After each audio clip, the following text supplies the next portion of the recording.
আমি কি করে দেবেন কারণ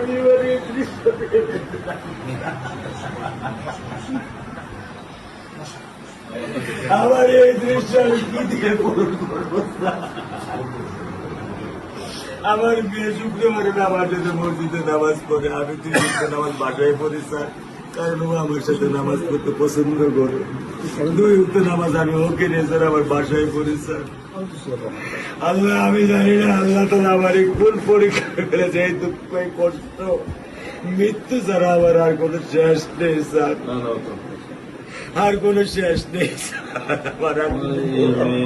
আপনার দায়িত্ব মানে প্রধানমন্ত্রী নেবে, আমাদেরকে তো আপনাদেরকে শক্ত হতে হবে না, আপনার তো বড় মেয়েটা রয়ে গেছে, এখন তো ওর জন্য আপনাদেরকে শক্ত থাকতে হবে স্যার। সত্য কথা, আমি যখন ওকে ভ্যানে পাঠাই আমি খুব বল পাই। আমি কালকেও বলে দিছি যে আমি আর ভ্যানে দিব না, তুমি প্রতিদিন ওকে রিস্কায় নিয়ে যাবা, রিস্কায় করে নিয়ে আসবা।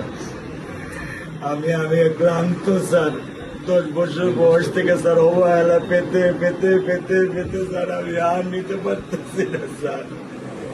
আল্লাহ আমার ভাগ্যে দিচ্ছে, আমি কি করবো?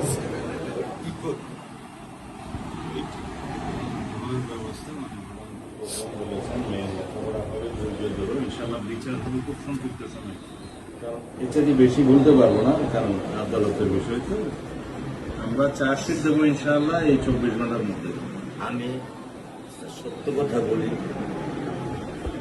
আমার 55 বছর বয়সে আমি এত দ্রুত, এত সুন্দর, এত সুচারুভাবে আমি কখনো দেখিনি। এটা আমি বুঝতে পারছি না, এটা তো বুঝতে এটা আমি বুঝতে পারছি স্যার। প্রধানমন্ত্রী চলে আসছেন, এটা আমার সৌভাগ্য। আমি সত্যিকার ভাবে স্যার আমি বলি, আমি এটা স্যার প্রত্যাশা করিনি যে আপনার মতো মানুষ আমার এই 10,000 টাকার একটা প্ল্যানে স্যার আপনি পা রাখবেন, কিন্তু এই বিশ্বাস ছিল যে আপনি আর 10 জন না।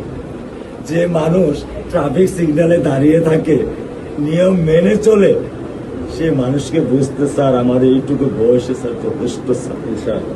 স্যার আপনি কি ধৈর্য ধরবেন?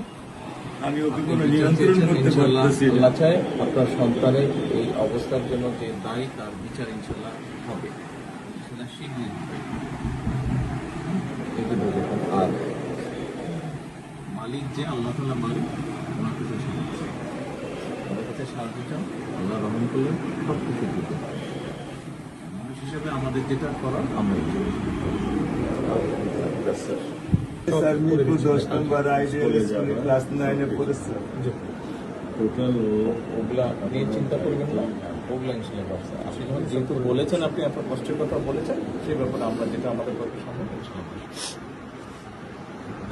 আপনি কিছু বলবেন?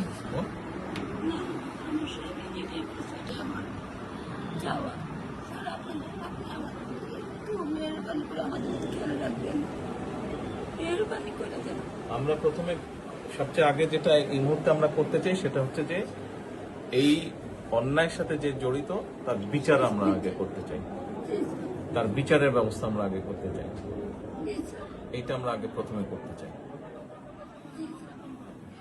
আপনাদেরকে শক্ত থাকতে হবে, ধৈর্য দিতে হবে, ওর দিকে তাকে শক্ত থাকতে হবে। এক সন্তান আল্লাহ নিয়ে গেছে, আরেক সন্তান আপনার কাছে আছে, ওর কথা মনে করে আপনাদেরকে শক্ত থাকতে হবে, ওর দিকে তাকে। ঠিক আছে?